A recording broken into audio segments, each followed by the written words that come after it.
Friends, எல்லாரும் எப்படி இருக்கிறீங்க? எல்லாரும் எப்பவும் சந்தோஷமா இருக்கணும்னு கடவுளை வேண்டிக்கிறேன். இன்னைக்கு நம்ம சேனல்ல பார்க்க போற ரெசிபி என்னன்னு பாத்தீங்கன்னா ஒரு ஸ்நாக் ரெசிபி தாங்க பார்க்க போறோம். அதுவும் நாம இன்னைக்கு கோதுமை மாவு வச்சு ஒரு ஹெல்தியான ஸ்நாக் தான் பண்ண போறோம். கோதுமை மாவு பிஸ்கட் எப்படி பண்ண போறோங்கிறதாங்க பார்க்க போறோம். பாருங்க, பாக்குறதுக்கு எவ்வளவு சூப்பரா இருக்குதுன்னு. இந்த டேஸ்டியான கோதுமை மாவு பிஸ்கட்டை எப்படி பண்ணலாங்கிறத பார்க்கலாம் வாங்க. இப்போ இதுக்கு சுகரை நம்ம பவுடர் பண்ணி எடுத்துக்கலாங்க. அளவுன்னு பார்த்தீங்கன்னா ஒரு கப்போ பவுலோ எடுத்துக்கோங்க. அந்த அளவுக்கே தான் நம்ம சுகரு மாவு எல்லாமே அளந்துக்க போகிறோம். இப்போ இந்த கப்புக்கு நான் அரை கப்பு சுகர் எடுத்துருக்குறேங்க. அதில் 2 ஏலக்காய் போட்டிருக்கிறேன். இதை மிக்சி ஜாரில் போட்டு நல்லா நைஸாக பவுடர் பண்ணி எடுத்துக்கலாம். பாருங்க, நல்லா நைஸாக பவுடர் பண்ணியாச்சுங்க. இப்போ இதை ஒரு பவுலில் மாற்றிக்கலாம். இப்போ இதோட ஒரே ஒரு பிஞ்ச் அளவு சால்ட் சேர்த்துக்கோங்க. எந்த கப்புக்கு சுகர் எடுத்தோமோ அதே கப்பில் ஒரு கப்புக்கு கோதுமை மாவு சேர்த்துக்கோங்க. ஒரு டேபிள் ஸ்பூன் பட்டரை நல்லா மெல்ட் பண்ணி சேர்த்துக்கோங்க. பட்டருக்கு பதில் நீங்கள் இந்த இடத்துல ஆயிலும் சேர்த்துக்கலாம், நெய்யும் ஒரு டேபிள் ஸ்பூன் சேர்த்துக்கலாம். இப்போ முதல்ல இதை எல்லாத்தையும் நல்லா மிக்ஸ் பண்ணிக்கலாம். நல்லா மிக்ஸ் பண்ணிட்டு இதில் கொஞ்சம் கொஞ்சமாக தண்ணி சேர்த்து சப்பாத்தி மாவு பதத்துக்கு பிசைஞ்சுக்கலாங்க. தண்ணி கொஞ்சம் கொஞ்சமாக சேர்த்துக்கணுங்க. நம்ம சுகர் போட்டிருக்கிறதுனால அதுவுமே கொஞ்சம் மெல்ட் ஆகும் இந்த மாவோட. அதனால தண்ணி பார்த்து சேர்த்துக்கோங்க. இதை ஒரு சப்பாத்தி மாவு பதத்துக்கு பிசையணுங்க. பாருங்க, மாவு இந்த அளவுக்கு பிசையணுங்க. பாருங்க, சாஃப்டா இருக்கு பார்த்தீங்களா? ரொம்ப தண்ணியாகவும் இருக்கக்கூடாது, ரொம்ப ஹார்டாகவும் இருக்கக்கூடாது. இப்போ இதை ஒரு பிளேட் போட்டு மூடி வச்சிடலாங்க. ஒரு 10 நிமிஷம் அந்த மாவு ஊறட்டும். இப்போ ஒரு 10 நிமிஷம் ஆயிடுச்சுங்க. பாருங்க, மாவு நல்லா சாஃப்டா இருக்குது. இப்போ இந்த மாவு நம்ம நல்லா தேய்ச்சிக்கலாம். நான் இன்னைக்கு இந்த டேபிள் டாப்லயே தேய்க்க போறேங்க. நீங்க சப்பாத்தி கட்டை இருந்தா சப்பாத்தி கட்டையிலும் தேய்க்கலாம், இல்லைன்னா இதே டேபிள் டாப்பை நல்லா கிளீன் பண்ணிட்டு தேய்ச்சிக்கோங்க. இப்போ இதுல லைட்டா நான் கோதுமை மாவு தூவி விட்டுக்கிறேன். இப்போ பிசைஞ்சு வச்ச மாவை நல்லா நம்ம சப்பாத்தி கட்டையை வச்சு தேய்ச்சிக்கலாம். ரொம்ப தடியாவும் தேய்க்க கூடாதுங்க, ரொம்ப லேசாவும் தேய்க்க கூடாது. ஒரு 1/4 இன்ச் அளவுக்கு அந்த திக்னஸ் இருந்தா போதும். பாருங்க, இந்த அளவுக்கு திக்னஸ் இருந்தா போதுங்க. இப்போ இதை நம்ம ரவுண்ட் ரவுண்டா கட் பண்ணிக்க போறோம்.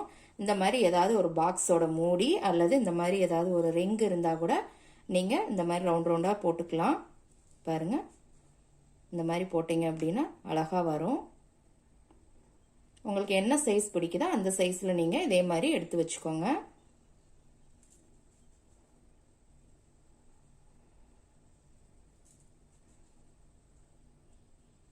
கட் பண்ணதை பிளேட்ல இந்த மாதிரி எடுத்து வச்சுக்கோங்க.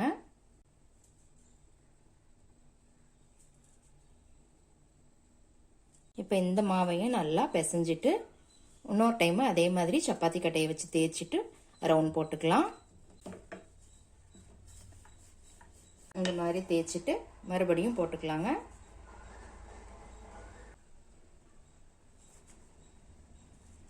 இதே மாதிரியே எல்லா மாவையும் இந்த மாதிரி திரட்டி ரவுண்ட் போட்டு எடுத்து வச்சுக்கலாங்க.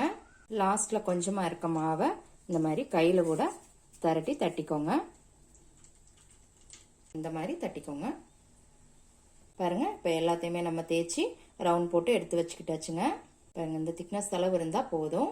இப்போ கேஸ்ல ஒரு கடாயில எண்ணெய் ஊற்றி வச்சிருக்கிறேங்க. இந்த எண்ணெயை மீடியம் ஃப்ளேம்ல வச்சு சூடு பண்ணிக்கோங்க. இப்போ எண்ணெய் சூடாயிருச்சுங்க. இப்போ நம்ம இதில் ரெடி பண்ணி வச்சிருந்த மாவை போட்டுடலாம்.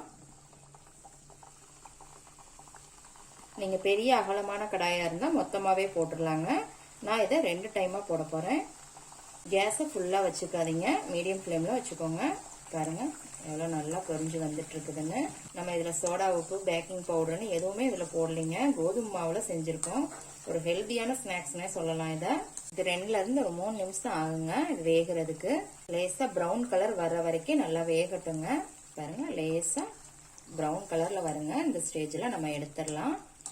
எண்ணெயை நல்லா வடிச்சிட்டு ஒரு பிளேட்ல எடுத்து வச்சிடலாம். இப்போ மிச்சத்தையும் போட்டு பொரிச்சு எடுத்துடலாங்க. இதே மாதிரியே எல்லாத்தையுமே பொரிச்சு எடுத்துக்கோங்க. இந்த கோதுமை மாவு பிஸ்கட் ரொம்ப டேஸ்டா இருக்குங்க. கண்டிப்பா பிடிக்கும் உங்களுக்கு. குழந்தைங்களுக்கெல்லாம் ஈவினிங் ஸ்நாக்ஸ் என்ன செஞ்சு கொடுக்கலாம் அப்படிங்கும்போது இதை டக்குன்னு செஞ்சு கொடுத்துடலாம். ரொம்ப நேரம்லாம் ஆகாது. இதை நீங்க ஸ்டோர் பண்ணி வச்சுக்கலாங்க. 10 நாள் வரைக்குமே இந்த பிஸ்கட் ஒண்ணுமே பண்ணாது, கெடாது. ஒரு டப்பால போட்டு வச்சுக்கலாம். சூடா சாப்பிட முடியாதுங்க. இந்த பிஸ்கட்டை மெதுன்னு தான் இருக்கும். நல்லா ஆறுனதுக்கு அப்புறம் நீங்க சாப்பிட்டீங்க அப்படின்னா நல்லா கிறிஸ்பியா இருக்கும். நான் உங்களுக்கு ஆறுனதுக்கு அப்புறமே எப்படி இருக்குங்கிறத உங்களுக்கு காமிக்கிறேன். இப்போ இதை நாம எடுத்துடலாம். பாருங்க, இந்த அளவு இருந்தா போதும். இப்போ பாருங்க, நான் பிளேட்ல எடுத்து வச்சிருக்கேன். இது மெது மெதுன்னு தாங்க இருக்கும், உங்களுக்கு சாஃப்டா. நல்லா ஆறுனதுக்கு அப்புறம் தான் உங்களுக்கு கிறிஸ்பியா வரும். ஆறுனதுக்கு அப்புறம் நாம எப்படி இருக்குங்கிறத பார்க்கலாம். இது ஒரு 15ல இருந்து 20 நிமிஷம் ஆறுனா போதுங்க. பாருங்க, நல்லா ஆறிடுச்சுங்க. இப்போ சவுண்ட்லேயே உங்களுக்கு தெரியும்னு நினைக்கிறேன். நல்லா கலகலான்னு சவுண்டு கேட்குது. இப்போ இதை நம்ம பிச்சு பார்க்கலாம். பாருங்க, எவ்வளோ கிறிஸ்பியா சூப்பராக வந்திருக்குதுன்னு. நல்லா மொறு மொறுன்னு இருக்குது. இது நல்லா ஆறுனதுக்கு அப்புறம் நீங்க ஒரு பாக்ஸ்ல போட்டு வச்சுக்கோங்க. 10 நாள் வரைக்கும் ஒண்ணுமே பண்ணாதுங்க.